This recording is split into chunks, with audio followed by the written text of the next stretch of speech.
Happy holidays, Linda Murray with another Fresh Conversations recipe of the month.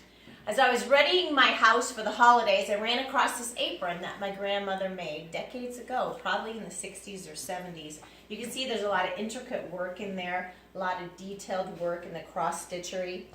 Fortunately, our recipe for today is not a lot of work. We're going to be making some Grinchy Santa Claus appetizers.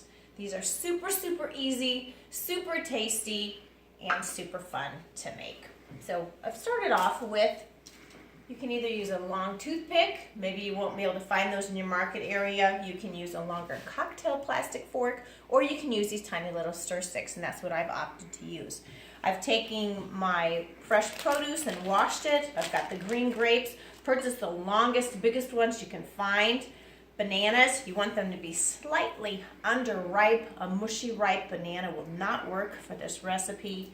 And strawberries, check your pricing on these. I understand from the produce manager today at Hy-Vee, lots of heavy rains in California have made the strawberry crop not so prevalent. So you might see some high prices there. So check your pricing out before you opt to do this recipe. So go ahead and take your strawberries, buy the tiniest ones you can find. You're going to go ahead and behead them or chop the tops off, the little stems. Try and make a nice level cut on this. Straight across. If you've got a crooked one, you're going to have a crooked Santa head. So you don't want to be like that. You want to be nice and level. And then I've taken my bananas, sliced those up into small, thin banana wheels, I call them, given them a bath, and some pineapple juice. This is to retard browning. You can also use orange juice. I just like the individual cans. So starting with our heaviest produce first, which would be our grape, we're going to load that onto our toothpick or to our little stir stick. Then we're going to add Santy's little hat brim there. And then we're going to add his hat, which is a strawberry.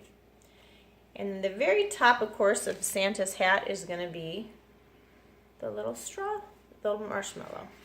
Ta-da! So they're super easy, and to show you how easy those are again, let's just do another one.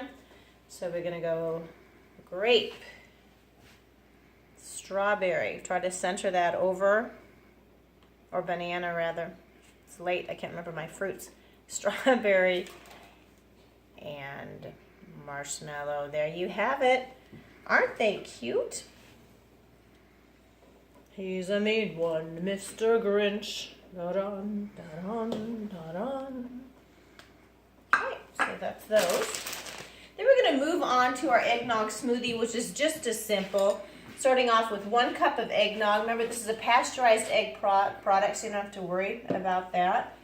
I've opted for the light. Now, if you don't like eggnog, I think it's probably you haven't brought the right brand, and I am going to put a push for AE. The spice ratio is correct here, and it does taste good. 1 cup of a Greek yogurt. Remember, that is much thicker than like the other type of yogurt, so you put that in there. Mine's a little runny because it's been sitting out at room temperature for a little bit here. So 1 cup of vanilla Greek yogurt. Go ahead and give it a dash of cinnamon or nutmeg. I'm just going to go ahead and do a little cinnamon there. Go ahead and add some ice. And the blender I'm using is old as the hills, according to my husband that made a lot of good margaritas in its day. So what that's telling me is time for a new blender. This is time.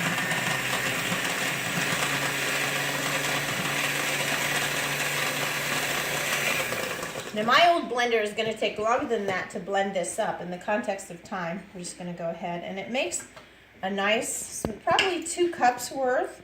Go ahead and add a little topping to this if you'd like. That's the fun part. Go ahead and give it a little dash of nutmeg or cinnamon if you want to make it pretty. And then dollop it up with a little pick. So there you have our recipe of the month. So we've got the Grinchy kebabs. Now to serve these at your site, you can just get some of the clear plastic glasses. That'd be really easy and look really nice as well. So that has been our December recipe of the month. And they're both very, very tasty. I forgot to taste. I can't forget to taste. This is a good pot. Yum. Happy holidays.